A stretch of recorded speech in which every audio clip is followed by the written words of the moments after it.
Welcome to Project U 2.2, the podcast where life and leadership meet endurance. I'm Greg Helmer, joined by my partner in life and work, my wife, Carrie.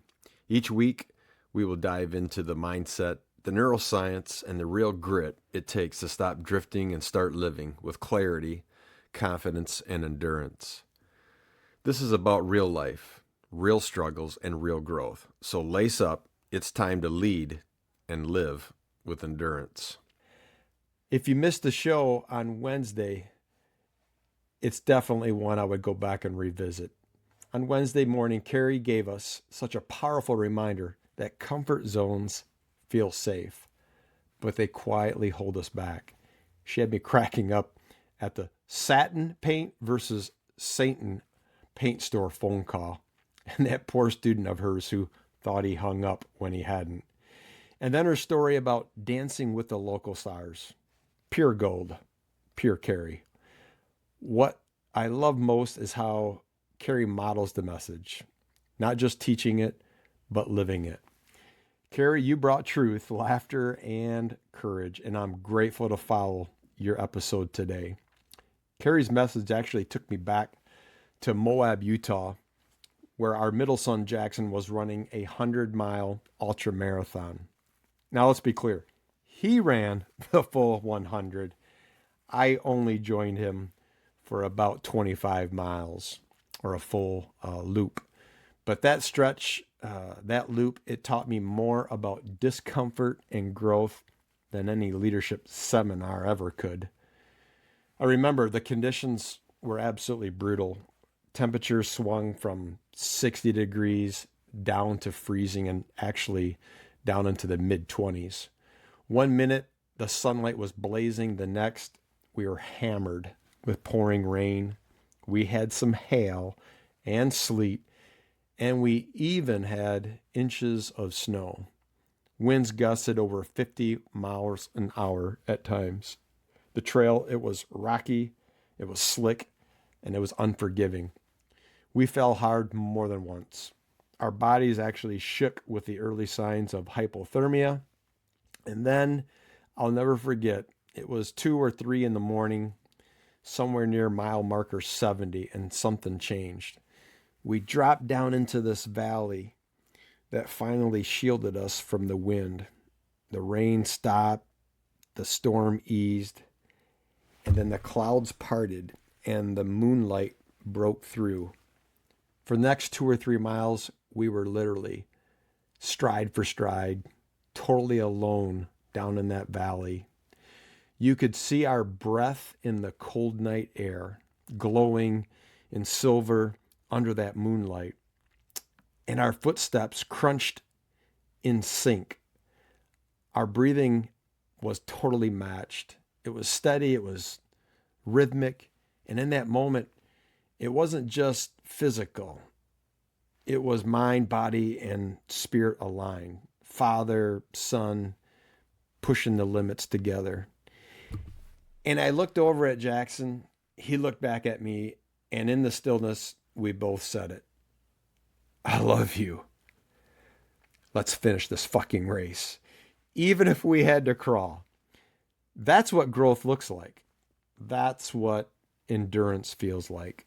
Pain, struggle, doubt, but also beauty, connection, and purpose.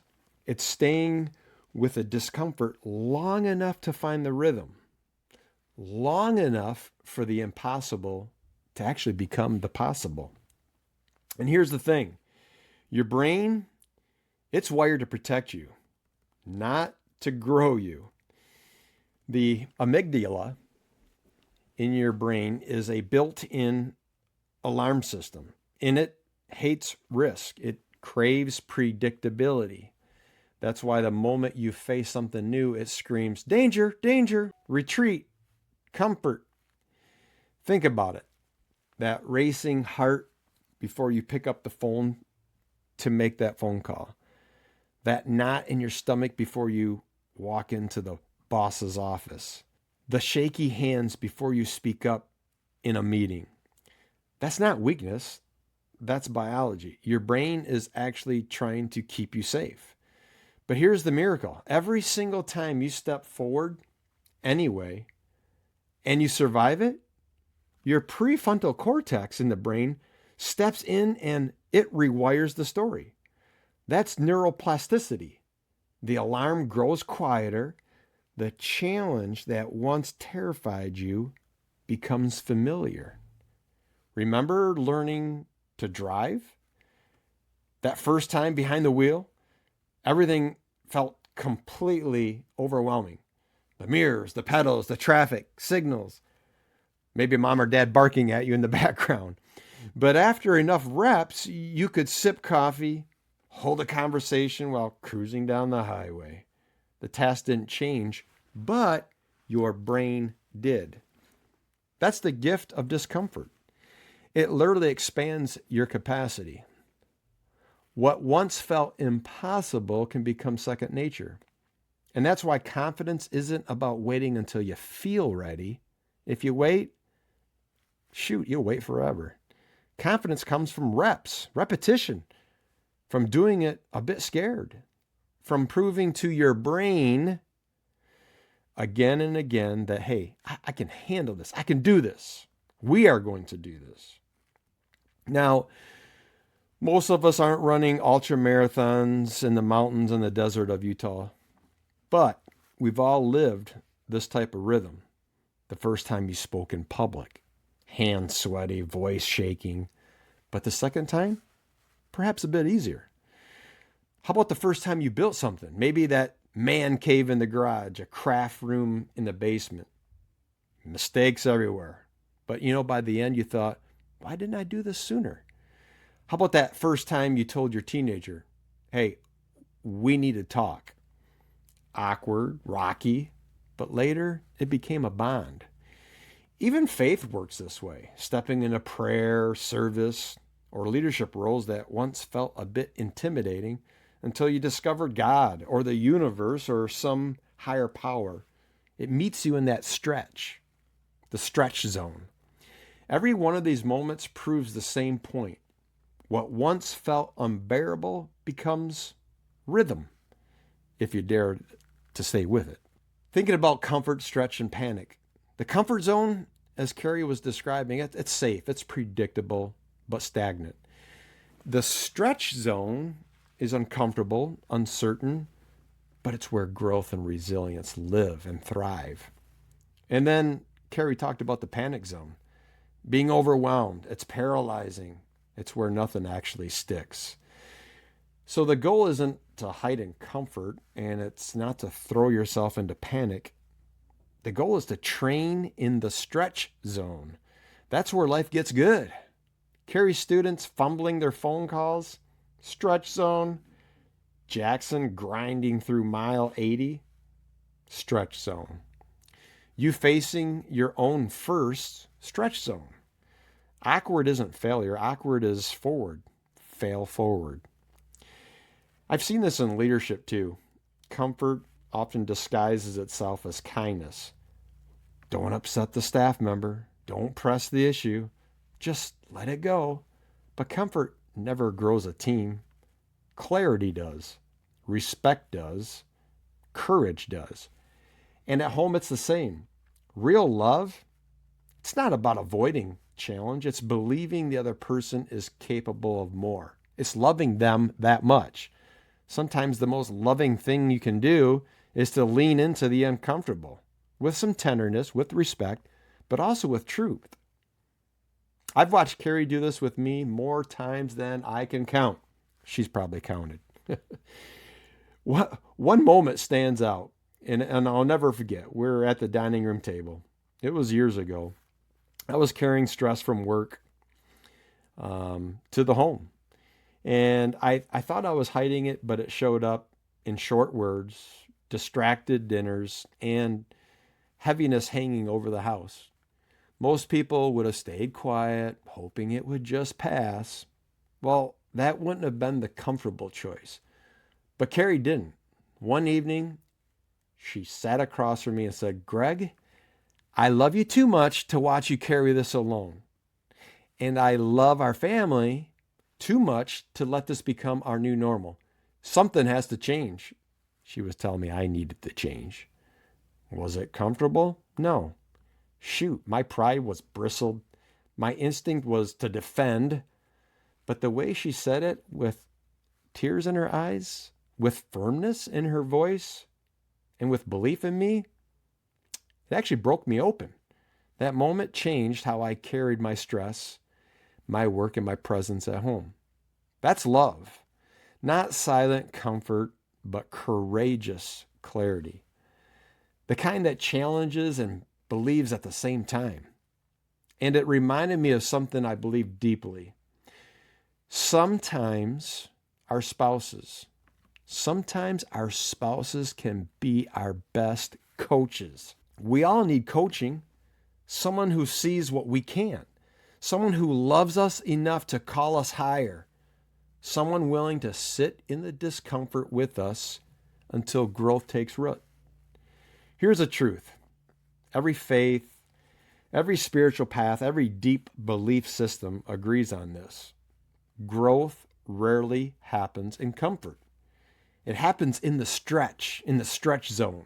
For me, as a Christian, I believe God doesn't promise us comfort. He promises presence, His presence. He meets us right where our strength runs out and His strength begins. For others, you might see it as the universe nudging you forward, or your inner spirit rising up when the easy road won't take you where you are meant to go. Whatever your belief system, the principle, it's the same. Endurance isn't just physical, it's spiritual. It's about trusting that when you step into discomfort, you're not stepping in alone. And that something greater than fear is at work within you. So how do we actually practice this? Here are three proven tools. And so I want to go through these three. The 2-minute rule. When resistance hits, commit to just 2 minutes. Start the email, lace the shoes, dial that number. Momentum follows action. A second tool, the if-then planning. Pre-describe your response to friction. If I want to quit my workout, then I'll walk 5 minutes first. If I want to scroll, then I'll pick up my journal. And then the third tool, celebrate the small wins. Your brain rewards progress, not perfection. Write down one awkward but progress step each day. Don't wait for the medal. Celebrate the reps. Take advantage of it. And here's my challenge. So here's my Project U 2.2 challenge for the weekend. Pick one arena. Mind, the body, relationships, or work. And I want you to choose one uncomfortable step that you can take. Do the thing that you've been avoiding. And then tell one person. So you've got a little bit of accountability. And then track 3 small wins that comes from it. Give it a try. Pick something, choose an uncomfortable step, tell someone about it, and then track your wins. And then ask yourself, what feels impossible today that could feel natural 2 months from now if I lean into the stretch zone? Because here's the truth. Staying feels easy, but easy never made anyone great. If you want to be great as a spouse, as a parent, as a leader, as a person in whatever faith you have, you've got to step out of your freaking comfort zone. Dare to be great. This has been Project U 2.2, where we don't quit, we don't coast, and we don't surrender.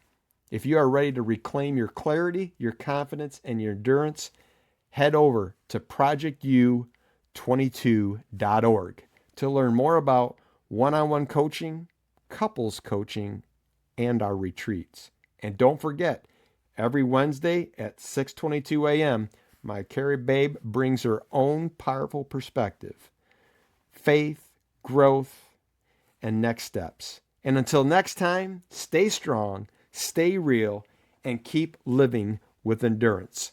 See you at 6:22.